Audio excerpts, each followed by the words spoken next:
केशव पंडा स्नातक महिला महाविद्यालय आलोचना चक्र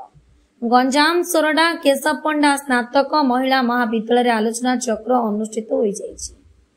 आज ओडिया सम्मान विभाग तरफ आयोजित आलोचना चक्र विषय वस्तु शांतिर वार्तावह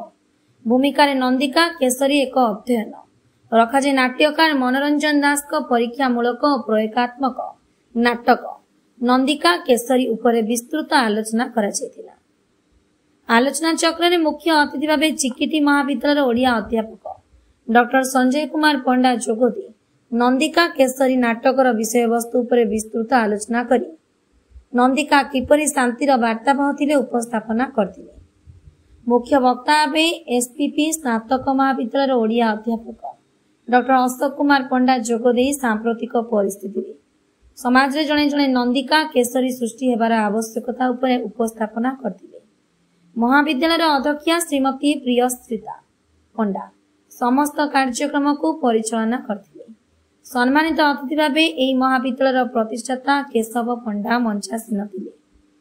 एही महाविद्यालय ओडिया अध्यापिका सुप्रभा सेठी आलोचना चक्र विषय वस्तुर मार्गदर्शिका थिबा बेले सोनाली चर्चा और बिरजा कुमारी नायक विषय उपस्थापना करिसेंती। नाम तृप्तिलता साहू मु केशव पंडा डिग्री वुमेन्स कॉलेज रो तृतीय वर्ष रो छात्री। आज साहित्य उपरे आलोचना चक्र जेटा कि आपण माने पाठ्य करथिले आपरे मते अध्ययन करथिले विभिन्न अध्यापक माने आपण मानू आसी किछि उपदेश देछ कोथि उपरे आज अध्ययन चलतिला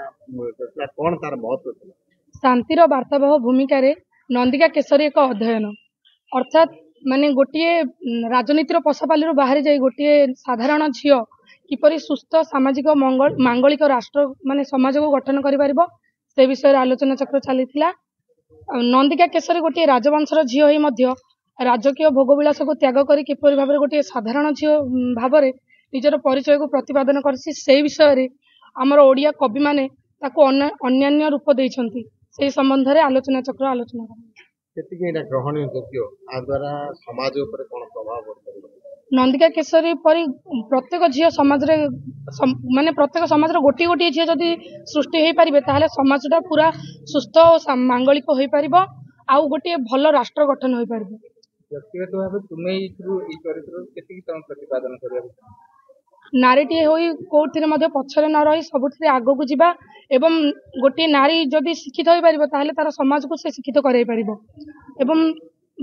गोटे समाज शिक्षित होले गोटे राष्ट्र शिक्षित होई परिबो। मु अध्यापक डॉक्टर संजय कुमार पंडा चिकिटी महाविद्यालय चिकिटी ओडिया विभाग। आज केशव पंडा विद्यालय रे आलोचना चक्र साहित्य ऊपर चलते तार महत्व कोन यथार्थ कोन अछि पिला ने ए ऊपर केते ग्रहणी मोर विश्वास पाठचक्र द्वारा ही छात्र छात्री तथा विद्यार्थी बौद्धिक विकास हुए। कारण जो प्रकार गोटे आलोचना हुए से प्रकार रे आलोचना रे छात्र छात्री मन भितर संदेह दूरीभूत हुए एवं जेतले जने उपस्थापिका बा प्राबंधिक पाठक रे विभिन्न प्रकार प्रश्न से भितर आसे एवं सामूहिक भाव में प्रश्न आसे एवं तार प्रश्नर समाधान जो आलोचक माने आसतांती से माने तार समाधान करथांती एवं विद्यार्थी निश्चित रूप एथिरे उपकृत होबो या संदेह ना। तेणु मोर माने अनुरोध रोचे समस्त को सब अनुष्ठान मानक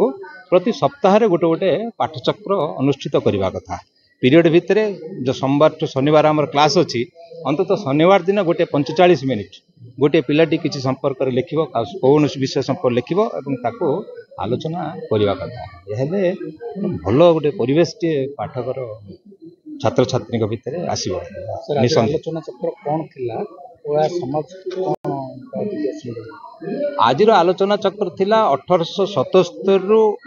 1985 ए भितर जो नंदिकार विकास राधानाथ राय जो नंदिका देइथिले जो चरित्रटी को पाठक समाज को छाड़ी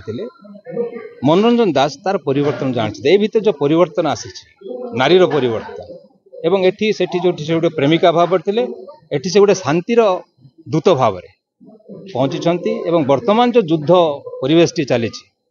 विश्व रे जो प्रकार परिवेश आसी से परिवेश को ये ठीक भाव में खाप खुआला भाया नाटकटी होती एवं नंदिकार वार्ता समग्र विश्व में वर्तमान पहुंचवार आवश्यकता रही। वर्तमान आपण मैंने देखुं बांग्लादेश युद्ध चली सेपटे अमेरिकार युद्ध चली एपटे रूस युद्ध चली युद्ध ये युद्ध द्वारा जे केवल अन्य युद्ध देश द्वारा से क्षति होची ना तार पड़ोसी राज्य मान अनेक क्षति रोचे तेणु शांति वर्तमान भारत चाहूँगी विश्व चाहूँगी तेणु शांतिटा सब बेले बजाय रही आवश्यकता रही तेणु नंदिका चरित्रटीए जो मनोरंजनता सृष्टि कर एक जुगोपयोगी चरित्र कहले अत्युक्त नंदिका नाटक ये जो नंदिका नाटकटी नंदिकेश्वरी नाटक प्रभावटा कौन रहा आवश्यक रही समाज मो पूर्वर कहूँ शांति गोटे वार्ता से दौरान शांति जो युद्धोत्तर पृथ्वी युद्ध चली सब जो जहाँ देखिए मानसिकता भितर समस्त द्वंद्व से द्वंद्वर आवश्यकता से द्वंद्व केमी दूरीभूत हो मनीष मन में केमी शांति प्रतिष्ठा हम मनीष केमी गोटे कौटा आम कहवा सत् रास्त जीव सत् मार्ग जीव सत्य धर्म न्याय तितिक्षा यही ग्रहण कर वार्ताटी ही मनोज दास नाटक मध्यम दौरान एवं से नंदिका चरित्रटी को से माने आमर किंवदंती आनी अति सुंदर भाव में उपस्थापना कर आज नारी मान एक प्रकार से प्रोत्साहन दौरान ना हे नारी जागृत हो जाओ हे नारी जागी उठ एवं शांतिर वार्ता प्रचार करो जो अधर्म रोचे तार विरुद्ध में स्वर उत्तोलन करने नाट्यकार एक परोक्ष आम चेता माने आदेश बोली कहले अत्युक्त लिट्टू विषय का रिपोर्ट आईजेबी न्यूज।